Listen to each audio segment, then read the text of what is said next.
Bonjour et bienvenue. Mais que fait-on de nos mains lorsqu'on prend la parole en public? On les laisse vivre. La femme va avoir tendance à protéger la zone qu'elle estime être la plus sensible chez elle, c'est-à-dire cette zone-là, le plexus solaire. Communément, on voit les femmes, lorsqu'elles s'expriment ou lorsqu'elles sont stressées, les bras croisés, ou dans les couloirs de l'entreprise avec des dossiers sur le ventre, parce que là, elles estiment qu'elles sont protégées. L'homme, lui, va protéger la zone qu'il estime être la plus sensible chez lui. On ne peut pas prendre la parole comme ça. Ça fait quand même une posture de videur de boîte. Et puis, d'autres se disent « Je sais que je ne peux pas croiser mes bras lorsque je suis en communication orale, je vais le faire discrètement à l'arrière. » Ça, c'est ce qu'on appelle la posture du couloir de la mort. C'est la posture que l'on a avant d'aller mourir. Pas drôle. On ne croise rien lorsqu'on prend la parole en public. La première zone de notre corps qui se tend lorsque nous sommes stressés, c'est la nuque. Qu'est-ce qu'on fait pour se soulager? On remonte les épaules. Et on a des personnes stressées comme ça, qui du matin au soir marchent de cette façon. On redescend ces épaules à leur juste place. Comment fait-on? On les remonte d'un coup, on redescend. On les remonte d'un coup, on redescend et on le fait plusieurs fois.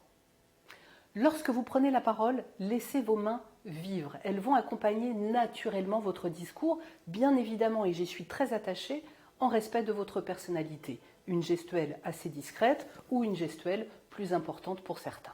Quoi qu'il en soit, il est très important de bouger ses mains lorsqu'on communique avec l'autre ou avec les autres. Pourquoi? Parce que sinon, le cerveau, l'inconscient de votre interlocuteur ou de votre auditoire va associer vos propos à un mensonge.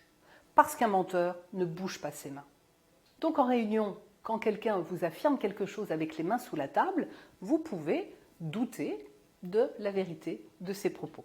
Pour enclencher votre gestuelle, dès votre premier mot, ouvrez vos bras. Et ensuite, vos mains accompagneront naturellement votre discours.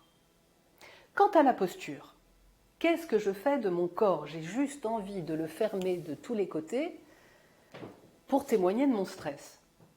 Eh bien, la bonne posture en prise de parole en public, elle est extrêmement simple. C'est la posture que vous aviez lorsque vous étiez enfant.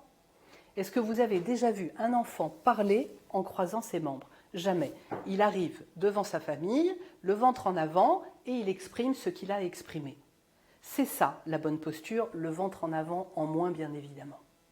Donc, retrouvez la posture que vous aviez avant que votre cerveau ne fasse des nœuds et ait peur du regard de l'autre.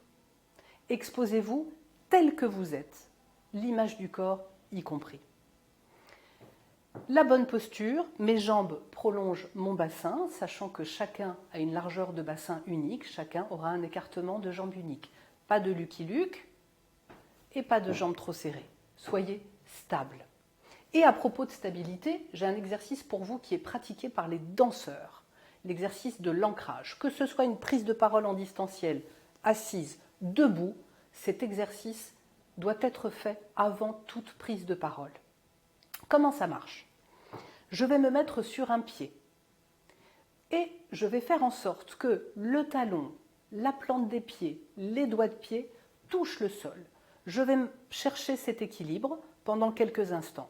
Une fois que j'ai bien senti cet équilibre, je vais bouger l'autre jambe dans tous les sens pour chercher à me déséquilibrer. Je check régulièrement talon, plante des pieds, doigts de pied sur le sol. Et une fois que je sens que mon équilibre est imparable, je vais poser mon second pied et rééquilibrer mon poids entre les deux. Là, vous êtes ancré. Là, vous pouvez commencer à parler. Vous avez aimé cette vidéo? Pensez à vous abonner pour être informé des prochains contenus. Amicalement vôtre.